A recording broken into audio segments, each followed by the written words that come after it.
Minho wiped the sweat from his face as he climbed out of the mining crawler. The morning sun of Kepler 442b cast long shadows across the new Busan colony. He had been working the deep mines for 3 years now, and every day felt like a gift. This world was beautiful, with its purple grass and twin moons hanging in the pale blue sky. The colony was home to 50,000 people. Families lived in white dome houses that dotted the landscape like pearls. Children played in the parks while their parents worked in labs, farms, and factories. Everyone knew everyone. It was the kind of place where neighbors helped each other and doors stayed unlocked. Yuna stood at her office window in the government building, watching the morning rush. As colonial administrator, she handled everything from supply shipments to marriage licenses. Her job was boring most days, but she loved it. She was helping build something new, something peaceful. Her wrist comm buzzed. "Morning report ready, Administrator Yuna," came the voice of her assistant. "Send it to my screen," she replied, settling into her chair. The numbers were good. Crop yields up 12%. New babies born this month, 47. Crime rate practically zero. Life was good on New Busan. Above the planet, space looked empty as always. The colonists rarely looked up anymore. Why would they? Space was safe. Earth's military protected them. Pirates were rare this far out, and alien contact was just stories from the outer rim. But space was not empty today. The first sign of trouble came at exactly 0947 local time. Minho was loading his crawler when his mining scanner started screaming. The screen showed massive objects appearing from nowhere right above the colony. Objects bigger than anything humans had ever built. "What the hell?" he muttered, squinting at the sky. At first he saw nothing. Then the air seemed to shimmer, like heat waves rising from hot ground. The shimmer grew larger and darker. Yuna was reviewing water treatment reports when her emergency comm exploded with noise. Voices shouted over each other. Her deputy burst through the door, his face white with fear. "Administrator, we have a situation." "Look at the sky!" She ran to her window. High above, massive shapes were becoming visible. Ships. Alien ships. They were huge, dark, and covered in strange patterns that hurt to look at. There were dozens of them hanging in the sky like storm clouds. "Get me Colonel Park at the defense station," Yuna ordered, but her comm was already dead. Static filled every channel. The ships hung there for exactly 1 minute. Long enough for people to point and stare. Long enough for children to ask their parents what those dark shapes were. Long enough for everyone to understand that their peaceful world had just changed forever. Then the firing began. Beams of red light shot down from the ships. Where they touched the ground, everything died. The first beam hit the spaceport. The entire complex vanished in a ball of fire that could be seen from orbit. The second beam hit the main power plant. The lights went out across half the colony. Minho threw himself under his crawler as another beam scorched the ground 50 meters away. The heat wave hit him like a punch. He could smell burning earth and melted rock. His comm was screaming with emergency signals, but most went silent one by one. Yuna grabbed her emergency kit and ran for the stairs. The elevator was dead with the power out. Behind her, she could hear windows exploding as shock waves rolled across the city. Each explosion was another piece of their world dying. The government building shook as something massive crashed nearby. Through the stairwell window, she saw one of the residential domes collapse. Hundreds of families lived there. Had lived there outside, people ran in all directions. Some tried to reach the underground shelters. Others ran for their homes to find their families. Parents carried children. Old people fell and were helped up by strangers. Everyone was moving, but nobody knew where to go. The alien ships kept firing. They were not random shots. Each beam hit something important. The hospital. The school. The communication array. The food processing plant. They knew exactly what to target. Minho crawled out from under his crawler and looked around. The mining site was in chaos. His fellow workers were running toward their vehicles, but half the machines were already destroyed. He saw his friend Jinsu trying to start a transport, but nothing electronic was working anymore. "Jinsu," Minho shouted. "The caves! We need to get to the caves." The old mine shafts would provide shelter from the orbital bombardment. If they could reach them in time. Yuna made it to the emergency shelter beneath the government building. It was packed with terrified people. Children were crying. Adults stared at screens that showed nothing but static. The colony's emergency systems were designed for earthquakes or storms, not alien invasion. What do we do? Someone asked her. Everyone looked at Yuna like she had answers. She was the administrator. She was supposed to know what to do. But there was no plan for this. No procedures. No backup protocols. Earth was too far away to help. The colony defense force consisted of 12 security officers with pistols. Above ground, the bombardment continued. The beautiful white domes that had been their homes were now burning ruins. The parks where children played were craters. The carefully planned streets were rivers of fire. Through her shelter's cameras, Yuna watched their world die. In 2 hours, 50,000 people had lost everything. Their homes, their dreams, their future, all gone. Then the bombardment stopped. The sudden silence was worse than the explosions. Through the static on their emergency frequency, a voice came through. It spoke clear English, but the accent was strange, mechanical. Humans of this world, your resistance is over. You have 72 hours to surrender completely. Submit to Valthran rule or face total extinction. This message will be broadcast to all human worlds. Your choice is simple, serve or die. The transmission ended. In the shelter, nobody moved. Nobody spoke. They all understood that their peaceful life among the stars had just ended. Something had found them in the darkness between worlds. Something that did not care about their children or their dreams. Minho sat in the mine shaft with 30 other survivors. Through a crack in the rocks, he could see smoke rising from what used to be New Busan. Everything they had built was gone. But deep in his chest, something new was growing. Not fear, not sadness. Something harder and colder. These aliens thought humans would just surrender. They thought wrong. Somewhere in the distance, Yuna was thinking the same thing. Captain Taiho gripped the controls of his freighter as explosions lit up space around Harmony Station. His cargo hold was full of medical supplies meant for the outer colonies. But now the station was burning and alien ships filled the void where human vessels used to dock. Come on, old girl, he whispered to his ship. The engine screamed as he pushed them past safety limits. Behind him, Harmony Station died in a ball of fire. 12,000 people lived there. Had lived there. His jump drive charged slowly. Too slowly. Alien fighters were closing in, their weapons already firing. Red beams cut through space, missing his ship by meters. Taiho had been flying for 20 years, but he had never run from alien warships before. The jump drive finally engaged. Space twisted around him, and suddenly he was moving faster than light, racing toward Earth with news of humanity's darkest hour. He was one of the few who escaped.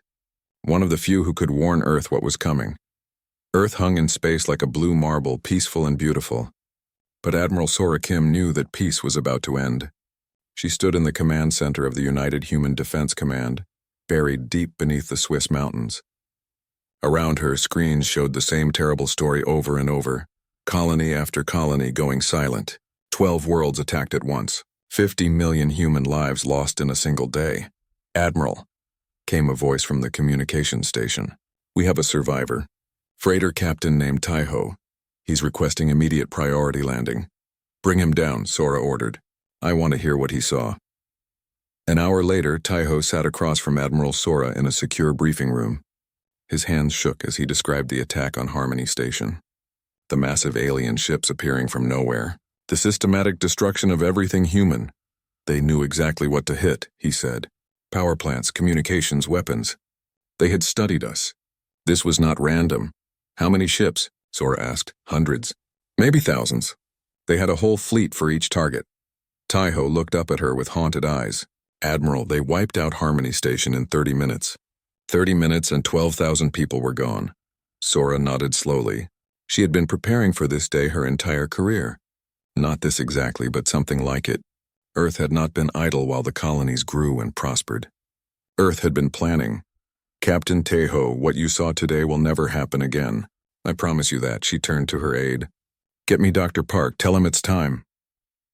Deep beneath the Sahara Desert, Dr. Jiho Park received the call he had been waiting for since he was a young scientist.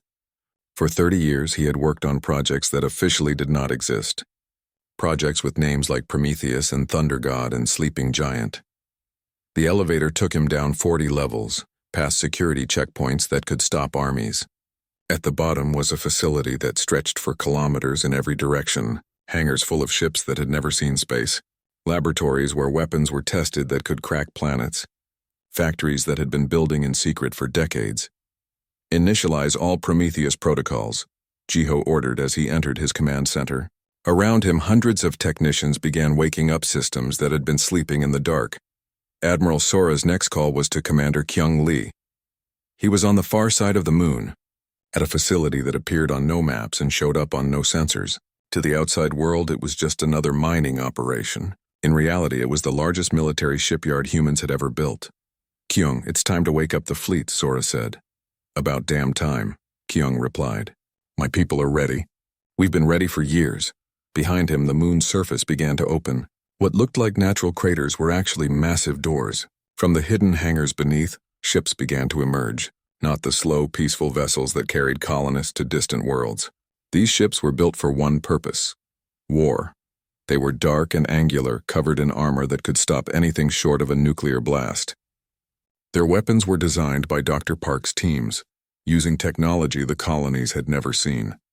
Quantum cannons that could punch through any shield, gravity bombs that could crush entire fleets, nanite torpedoes that would eat enemy ships from the inside out.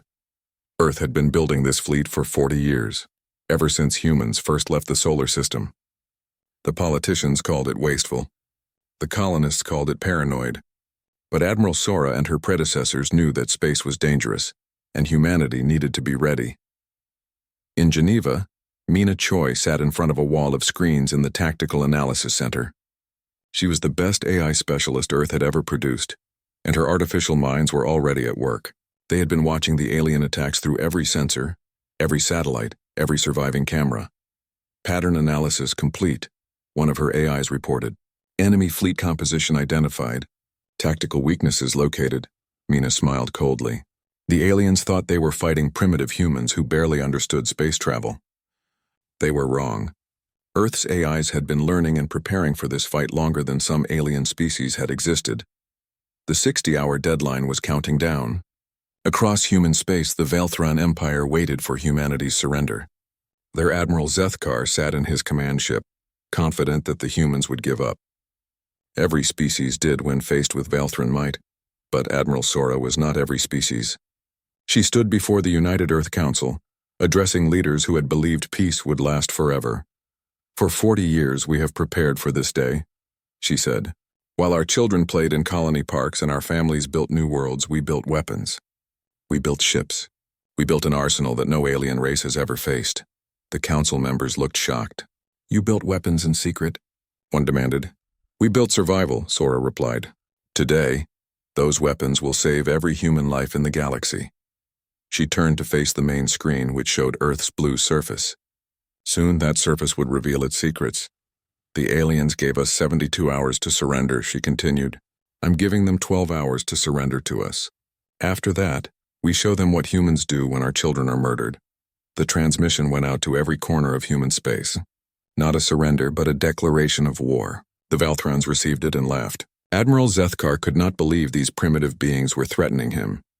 12 hours, he told his officers. Then we destroy their homeworld and end this quickly. But down on Earth, the Prometheus project was already online. Commander Kyung's hidden fleet was moving into position. Mina's AIs were calculating attack vectors. Dr. Park's weapons were charging their first shots. In the deep tunnels of New Busan, Minho heard the transmission. So did Yuna in her emergency shelter. So did every human who had lost their home that day. Admiral Sora's voice was calm and cold. You wanted to see what humans do when cornered. You're about to find out. The countdown began, not to humanity's surrender, but to the aliens' destruction. Earth was no longer sleeping. Earth was angry, and when Earth got angry, the whole galaxy would shake. The 12 hours passed like a heartbeat. Admiral Zethkar was enjoying his morning meal aboard his flagship when the first human ships appeared. He nearly choked on his drink when he saw them. These were not the slow cargo vessels and exploration ships his scouts had reported. These ships were nightmares made of metal and fury. They moved like predators, dark and fast and hungry for battle. Where did they come from? Zethkar demanded. His sensors had shown empty space a moment ago. Now that space was full of human warships that should not exist. Unknown, Admiral, his tactical officer replied, his voice shaking. They just appeared. No jump signatures, no energy readings. They were just suddenly there. Commander Kyung Lee stood on the bridge of his flagship, the Thunder of Earth. Around him, his bridge crew worked with deadly calm. They had trained for this moment their entire careers. "Target the enemy command ship," Kyung ordered. "All batteries prepare to fire." "Sir, should we demand their surrender first?" asked his weapons officer. Kyung's face was stone. They had their chance to surrender. They chose to murder our children instead. "Fire." The Thunder of Earth spoke with the voice of quantum cannons. The beams that erupted from its weapons were not the simple lasers the aliens knew. These were streams of pure destruction that could tear apart matter at the atomic level. Admiral Zethkar's flagship had shields that could stop any known weapon.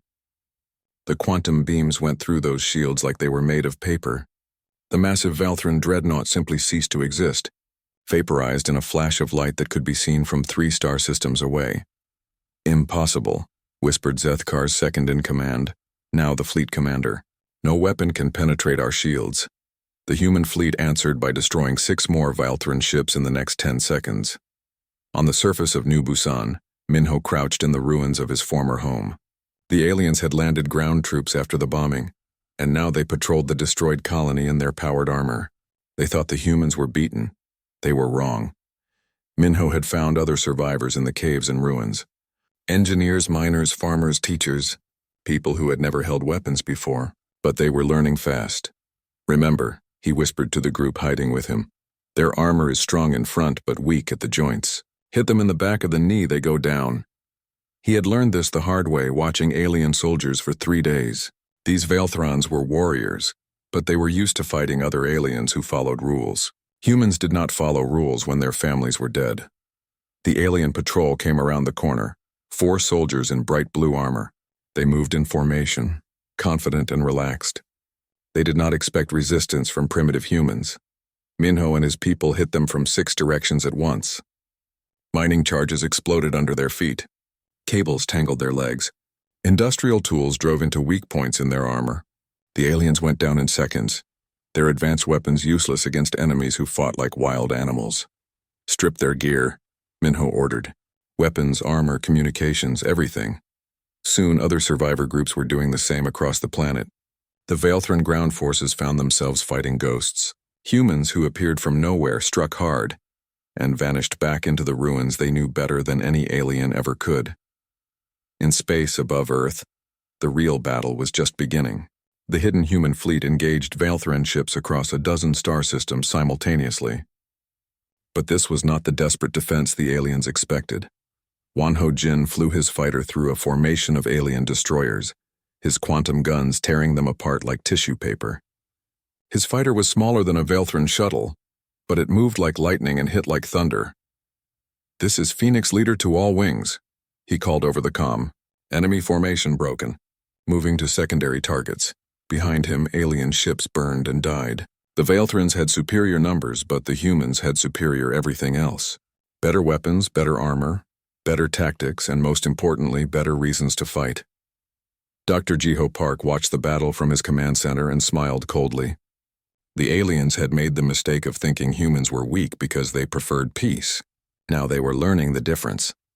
"Deploy the nanite torpedoes," he ordered. The torpedoes looked harmless, barely larger than shuttlecraft, but inside each one were billions of microscopic machines programmed for one task: consume alien technology. The torpedoes struck Valthran ships and seemed to do no damage. Then the nanites went to work.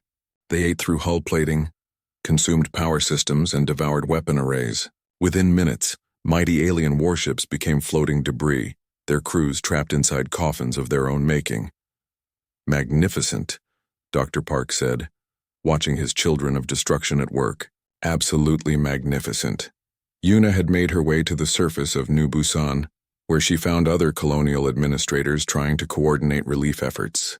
But relief was not what she had in mind. "We need to contact other worlds," she told them. "The colonies that survived. We need to organize." "Organize what?" asked her deputy, who had somehow survived the bombing. "We have nothing left." "We have anger," Yuna replied. "And we have knowledge. We know their weaknesses now. We know how they move, how they think, how they die." She was right. Across human space, survivors were talking to each other through hidden communication networks. Information flowed from world to world. Alien patrol patterns, weak points in their armor, frequencies that jammed their communications. The Valthrons had expected to fight scattered colonial militias. Instead, they found themselves facing a coordinated resistance that shared information instantly and adapted faster than they could respond. In the Outer Rim, Captain Taiho was no longer running. He commanded a small fleet of freighters that had been converted into warships. They were not pretty, but they were effective. Target their supply ships, he ordered his captains. Cut off their food, their fuel, their ammunition. Let them starve in the dark. The Valthrons had not expected humans to attack their logistics. They were warriors who thought only of glorious battle. They did not understand enemies who would cripple supply lines and let physics do the rest. Taiho's raiders struck at tankers and cargo vessels far from any battle. They hit convoy escorts and support ships. Soon Valthron fleets found themselves running low on everything they needed to fight. Back on Earth, Admiral Sora received reports from every front. The news was better than she had dared hope. Enemy losses at 60% and climbing, reported Mina Choi. Their command structure is collapsing. They can't adapt to our tactics fast enough. What about their homeworld? Sora asked. Intelligence reports their main fleet is moving to defend it, Mina replied. They're pulling ships from across their empire. Good, Sora said. Let them gather their forces in one place. It will make destroying them easier. The Valthran Empire had ruled 100 worlds for 1,000 years. They had conquered dozens of species and enslaved entire star systems. They were the masters of their region of the galaxy. But they had never fought humans before. They had never faced an enemy that treated war as a science to be perfected, rather than an art to be admired. They had never met a species that would turn children's toys into bombs and farming equipment into weapons. They had never encountered beings who would sacrifice everything to protect their families. Most importantly, they had never attacked a species that had been preparing for this exact fight for 40 years. As the first day of war ended, the Valthrons realized they had made a terrible mistake. They had not attacked a primitive species. They had awakened something ancient and terrible that had been waiting in the darkness between stars. Humanity was no longer defending. Humanity was hunting, and the hunt had only just begun. Admiral Sora Kim stood before the War Council in the depths of Earth's command center. On the screens around her, star maps showed the retreating Valthran fleets gathering around their homeworld of Valthros Prime. They were pulling back to make a final stand. They want to negotiate, reported General Hannah Park, Earth's new psychological warfare specialist. She had been a xenobiologist before the war, studying alien cultures. Now she studied how to break them. Their emperor sent a message asking for peace talks. What did you tell them? Admiral Sora asked. Nothing, Hannah replied with a cold smile. Silence is the best answer. It terrifies them more than threats. Admiral Sora nodded. The aliens had killed 50 million humans in their first attack. They had destroyed 12 worlds full of children and families and dreams. There would be no mercy. There would be no negotiation. There would only be complete and total victory. How long until our fleets reach their homeworld? She asked. Commander Kyung's image appeared on the main screen. He was broadcasting from his flagship as it moved through hyperspace toward the Valthran capital system. 18 hours, Admiral. My ships are loaded and ready. Dr. Park's new weapons are installed and tested. Good. Remember, Kyung, we are not there to conquer. We are there to send a message to every species in the galaxy. Understood, Admiral. The message will be very clear. Behind him, the human fleet moved through space like a storm of metal and fire. These were not the ships that had defended human colonies. These were the deep strike vessels built for one purpose, to bring war to enemy homeworlds. On the surface of Valthros Prime, Emperor Krexthul watched his fleets gather in the sky above his capital city. Millions of his people crowded the streets looking up at the ships that would defend them. They believed their military was invincible. They had believed that for 1,000 years, but Krexthul had seen the reports from the front lines. Human weapons that his scientists could not understand. Human tactics that his generals could not predict. Human fury that his species had never encountered. How many ships do we have? He asked his military advisor. 3,000 warships, my emperor, the largest fleet in Valthran history. And the humans? Intelligence estimates 400 ships approaching our system. Krexthul should have felt confident. His fleet outnumbered the humans 7-1. But he had learned not to trust numbers when fighting these terrible beings from Earth. In the ruins of New Busan, Minho led a strike team into the main alien command post. The Velthrons had fortified an old government building, turning it into their planetary headquarters. They thought they were safe behind energy shields and automated defenses. They had not planned for humans who knew every pipe and tunnel in the building. Minho's team came up through the sewers. Just as they had planned, mining charges placed at key support points, industrial acid poured into ventilation systems, computer viruses uploaded into alien networks by Yuna, who had become an expert at breaking Velthron encryption. "Remember," Minho whispered to his team, "no prisoners. They showed our children no mercy. We show them the same." The attack was swift and brutal. The alien garrison never had a chance. Within an hour, the command post was burning and every Velthron inside was dead. Similar attacks happened across the planet. The occupation forces found themselves hunted by an enemy that knew every hiding place and fought without rules. In space, Captain Taiho's raider fleet struck at Velthron supply lines throughout their empire. But now they were not just destroying cargo ships. They were hitting civilian targets, space stations full of alien families, merchant vessels carrying food to alien worlds. "Sir," his weapons officer asked during one attack, "these are civilians. Should we let them evacuate?" Taiho thought of the children who had died on Harmony Station. The families vaporized by alien weapons. The colonies turned to ash. "No survivors," he ordered. They wanted total war. They get total war. The Velthron Empire was learning what total war meant to humans. It meant that every alien was a target. Every world was a battlefield. Every ship was an enemy. Humans did not distinguish between military and civilian when their own civilians had been murdered. Dr. Jiho Park worked day and night in his laboratories, creating new horrors for the alien fleets. His latest invention was something he called the entropy bomb. It did not destroy matter. It destroyed the bonds that held matter together. When tested on a captured Velthron destroyer, the bomb turned the entire ship into a cloud of individual atoms in less than a second. The crew simply ceased to exist, not dead but unmade. "Beautiful," Dr. Park whispered as he watched the test. "Utterly beautiful." Mina Choi's artificial minds had cracked every Velthron code and infiltrated every alien network. Now they were doing more than gathering intelligence. They were spreading terror. False orders sent alien fleets to empty systems. Fake reports of human attacks caused panic on Velthron worlds. Computer viruses crashed alien ships by making their navigation systems think they were flying into stars. Their emperor is trying to contact other alien empires. Mina reported to Admiral Sora, asking for help. And their response? Most are staying neutral. Some are offering to mediate. But 3 species have closed their borders and stopped all trade with the Velthrons. Sora smiled coldly. They can smell defeat. They don't want to be associated with losers. The psychological warfare was working perfectly. Other alien races were watching humans tear apart one of the galaxy's strongest empires. They were taking notes. They were learning that humans were not weak, not primitive, and definitely not merciful. On Earth, recruitment centers were overwhelmed with volunteers. Young people who had grown up in peace now demanded the chance to fight. They wanted revenge for the murdered colonies. They wanted to make the aliens pay. Jinho Nam commanded the first human ground forces to land on an alien world.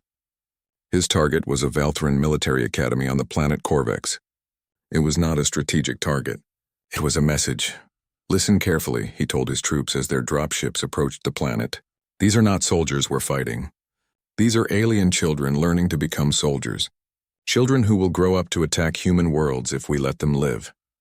The academy had 3,000 young Velthrons training to join their fleet. They had energy weapons and combat armor. They had defensive positions and automated turrets. They did not have the fury of humans whose families had been murdered. Jinho's troops hit the academy like a tsunami of metal and fire. They used weapons the aliens had never seen. Gravity bombs that crushed buildings, nanite clouds that ate through walls, sonic cannons that liquefied organic matter. The battle lasted 6 hours. When it ended, there were no survivors. No prisoners. No mercy. "Send the recording to every alien world," Jinho ordered his communications officer. "Let them see what happens to enemies of humanity." The recording showed human soldiers executing wounded aliens. It showed the academy burning. It showed 3,000 young Valthrans dying in terror and pain. The psychological effect was immediate. Across the galaxy, alien species began to reconsider their opinions of humans. The peaceful explorers who had spread across the stars were gone. In their place was something far more dangerous. Emperor Krexthul received the recording in his palace on Valthros Prime. He watched it 3 times, his hands shaking. These humans were not warriors in any sense his species understood. They were something else, something that fought without honor, without mercy, without limits. They are monsters, he whispered to his advisor. Yes, my emperor, but they are monsters we created when we attacked their children. Above his homeworld, 3,000 Valthran warships waited for the human fleet to arrive. The emperor's forces were ready for the greatest battle in their history.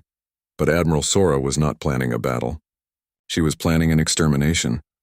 The human fleet dropped out of hyperspace at the edge of the Valthros system, 400 ships against 3,000. The odds looked impossible. But humans had learned long ago that impossible was just another word for difficult. All ships, Commander Kyung broadcast to his fleet.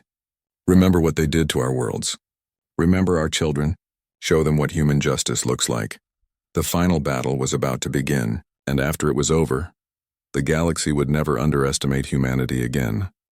6 months after the first alien attack, Commander Kyung Lee stood on the bridge of his flagship in orbit above what used to be Valthros Prime. The planet below was still smoking.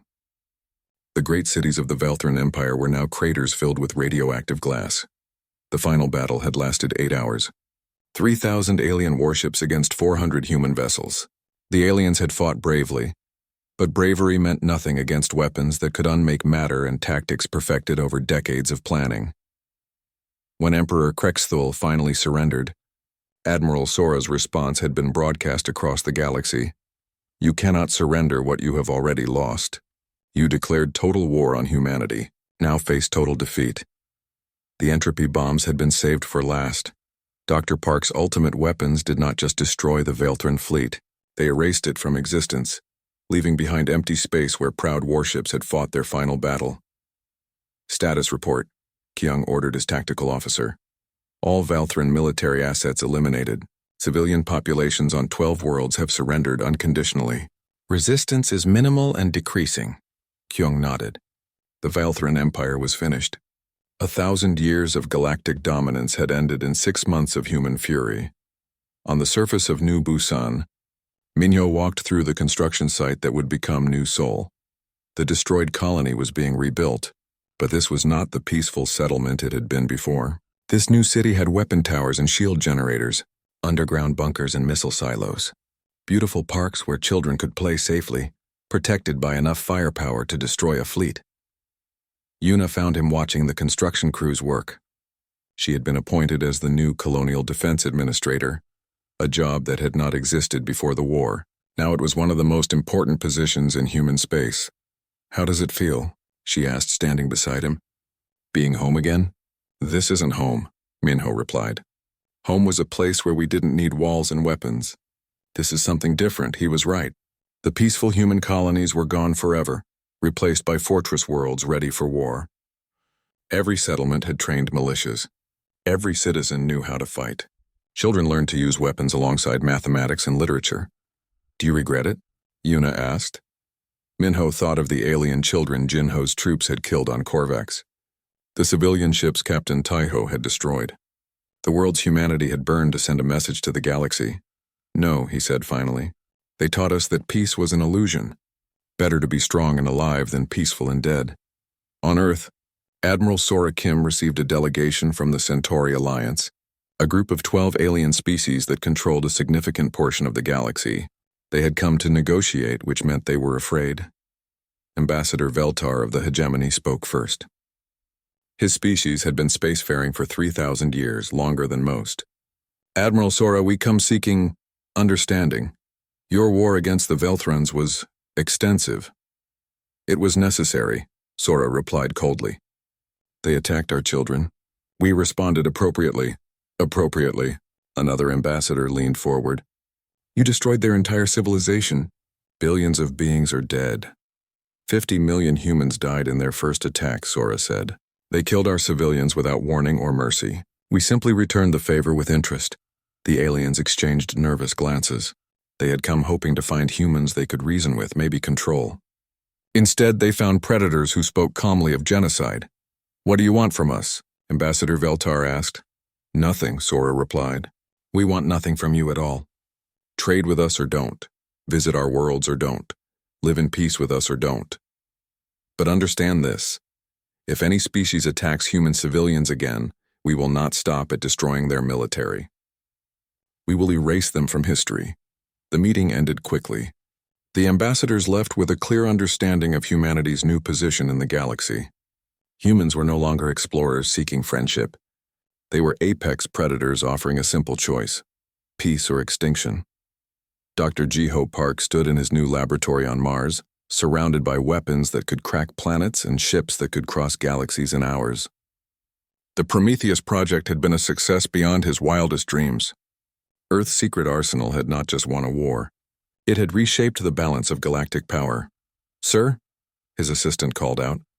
"The sensor network is complete." Jiho nodded with satisfaction. Hidden throughout human space were automated defense platforms, each one capable of destroying entire fleets. If any alien force approached human territory with hostile intent, they would be detected and eliminated before they could fire a single shot. Humanity would never again be caught unprepared. Captain Taiho commanded the human diplomatic corps ship Harmony's Revenge, named for the station where his nightmare had begun. But this was not a diplomatic mission in the old sense. He was not here to make friends or build bridges. The planet below was Korvax, homeworld of a species that had been allied with the Valthrons. They had not participated in the attack on human colonies, but they had cheered when the news arrived. They had celebrated humanity's suffering. Now they wanted to negotiate. "What are their terms?" Taiho asked his communications officer. "They offer exclusive mining rights to their 3 richest systems. They want a non-aggression pact in return." Taiho smiled without warmth. "Counteroffer. They will give us mining rights to all their systems. They will pay reparations for 50 years. They will ban all military vessels from their space. In return, we won't glass their homeworld like we did to Valthros Prime." "Sir?" "They're calling that extortion." "Good. That means they understand." Across the galaxy, similar negotiations were taking place. Species that had once looked down on humans as primitive now begged for favorable trade agreements. Empires that had ruled star systems for millennia suddenly found themselves asking Earth's permission to conduct military exercises. The change was not just political. It was psychological.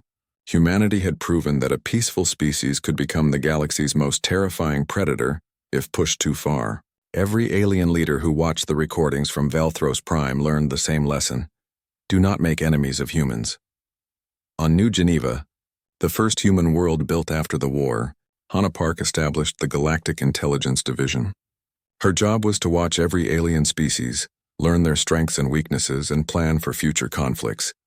"We cannot assume this will be the last war," she told her staff during their first meeting. "Other species will test us. They will probe our defenses, look for weaknesses, wait for us to become soft again. And if they do," asked her deputy, "then we show them what we showed the Valthrons: complete and total destruction." Hana's intelligence network spread throughout the galaxy, gathering information on every potential threat. Human agents infiltrated alien governments. Human AIs monitored alien communications. Human weapons platforms stood ready to strike at any target in known space. The peaceful explorers who had left Earth generations ago were gone. In their place stood the galaxy's new dominant species, armed with terrible weapons and the will to use them. Mina Choi, now Director of Human Space Security, received daily reports from across human territory. New colonies were being established at twice the pre-war rate, but these were not the vulnerable settlements of the past. Each one was a fortress world capable of defending itself. Population report she requested from her AI systems. Current human population across all worlds, 400 million and growing. Military personnel, 80 million. Automated defense platforms, 12,000 and increasing daily. The numbers told the story. Humanity had not just survived the Valthron attack. It had used the war as an excuse to militarize completely. Every human world was now a potential base of operations. Every human citizen was now a potential soldier. In his private study, Jinho Nam read reports from across the galaxy. Alien civilizations were changing their behavior, adapting to the new reality of human dominance. Trade routes were being rerouted to avoid human space unless specifically invited. Military exercises were being canceled to avoid appearing threatening. Fear was spreading through the galaxy like a virus. Fear of the species that had gone from peaceful explorers to galactic overlords in less than a year. On Earth, children played in parks protected by orbital weapons platforms. They learned about the war in school, about the bravery of human soldiers and the justice of human victory. They grew up knowing that their species was strong, that their homes were safe, and that anyone who threatened them would face complete annihilation. The galaxy had wanted to see what humans would do when cornered. Now they knew. Humanity had become something new. Not explorers, not diplomats, not merchants or scientists or peaceful colonists.